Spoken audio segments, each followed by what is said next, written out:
Assalamualaikum warahmatullahi wabarakatuh. Perkenalkan, nama saya Silvia Ulfa dengan NIM 2402049. Kali ini saya akan membuat video laporan praktikum dengan judul Uji Divisi dan Osmosis pada Jaringan Tumbuhan. Yang terhormat Ibu Salmiati MPD PhD selaku dosen pengampu pada mata kuliah Fisiologi Tumbuhan. Latar belakang, difusi dan osmosis merupakan proses penting dalam fisiologi tumbuhan yang mengatur perpindahan air dan zat terlarut melalui membran sel, sehingga mempengaruhi tekanan turgor dan keseimbangan cairan sel. Difusi terjadi akibat pergerakan molekul dari konsentrasi tinggi ke rendah. Sedangkan osmosis merupakan perpindahan air melalui membran semi-permeable dari larutan berkonsentrasi rendah ke tinggi. Dalam jaringan tumbuhan, kedua proses ini menentukan kondisi sel seperti turgid atau mengalami plasmolisis sebagai respon terhadap lingkungan. Oleh karena itu, praktikum difusi dan osmosis diperlukan untuk memahami pengaruh gradien konsentrasi dan sifat membran terhadap stabilitas serta fungsi sel tumbuhan. Adapun tujuan dari praktikum ini, yang pertama itu mempelajari proses difusi zat terlarut melalui membran sel tumbuhan. Yang kedua, mengamati perbedaan osmosis pada sel tumbuhan dengan konsentrasi larutan yang berbeda. Dan yang ketiga, memahami hubungan osmosis dengan turgor sel dan fisiologi tumbuhan. Untuk alat dan bahan, alatnya yang digunakan adalah kaca preparat, kaca penutup, mikroskop, gelas beker, pipet tetes, silet, botol kaca, timbangan, cutter, dan untuk bahannya adalah daun sawit, air garam, air biasa, kentang, air gula, dan sirup. Selanjutnya, prosedur kerja praktikum. Yang A, difusi. Yang pertama, siapkan air garam, sirup, dan air biasa yang di dalamnya diberi potongan daun kelapa sawit dengan ukuran 10 cm, rendam selama 12 jam. Kedua, lalu setelah 12 jam perendaman, diambil daun sawitnya dan dipotong tipis untuk diamati di mikroskop.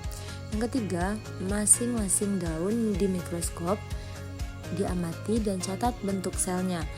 B. Osmosis. 1. Potong umbi kentang atau wortel menjadi silinder kecil dengan ukuran seragam. Yang kedua, rendam potongan tersebut ke dalam larutan dengan konsentrasi berbeda, air murni, air gula, dan air garam. Yang ketiga, biarkan 15-30 menit lalu amati perubahan panjang, berat, dan tekstur jaringan. Yang keempat, catat hasil pengamatan pada tabel. Berikut ini video pelaksanaan praktikumnya.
Pembahasan A. Difusi. Pengamatan mikroskopis pada daun kelapa sawit yang direndam selama 12 jam dalam air biasa, air garam, dan sirup menunjukkan perbedaan struktur sel akibat perpindahan air mengikuti gradien konsentrasi.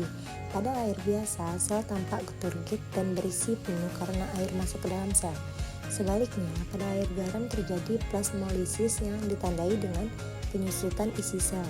Sedangkan pada sirup dengan konsentrasi gula sangat tinggi, plasmolisis terlihat paling jelas dengan isi sel sangat mengerut dan ruang antar sel membesar. Hasil ini menunjukkan bahwa semakin tinggi konsentrasi larutan di luar sel, semakin besar jumlah air yang keluar dari sel. B. Osmosis. Potongan umbi sepanjang 1 cm menunjukkan respon yang berbeda setelah direndam dalam air murni, air garam, dan air gula. Pada air murni, berat umbi meningkat dari 1,03 gram menjadi 1,23 gram tanpa perubahan panjang dan tekstur tetap keras, menandakan masuknya air ke dalam sel. Pada air garam, panjang umbi berkurang menjadi 0,9 cm dan berat menurun dari 0,88 gram menjadi 0,83 gram disertai tekstur lembek akibat keluarnya air dari sel. Sementara itu, pada air gula, panjang tetap 1 meter dengan penurunan berat yang relatif kecil, menunjukkan keluarnya sebagian air tanpa perubahan bentuk jaringan. Kesimpulan dari praktikum ini yaitu menunjukkan bahwa perbedaan konsentrasi larutan mempengaruhi pergerakan air dan kondisi sel tumbuhan. Pada difusi, sel daun kelapa sawit bersifat turgid dalam air biasa, namun mengalami plasmolisis pada air garam dan sirup. Pada osmosis, potongan umbi bertambah berat dalam air murni, menyusut dan lembek dalam air garam, serta hanya mengalami sedikit penurunan berat dalam air gula. Secara keseluruhan, difusi dan osmosis membuktikan bahwa air bergerak mengikuti gradien konsentrasi.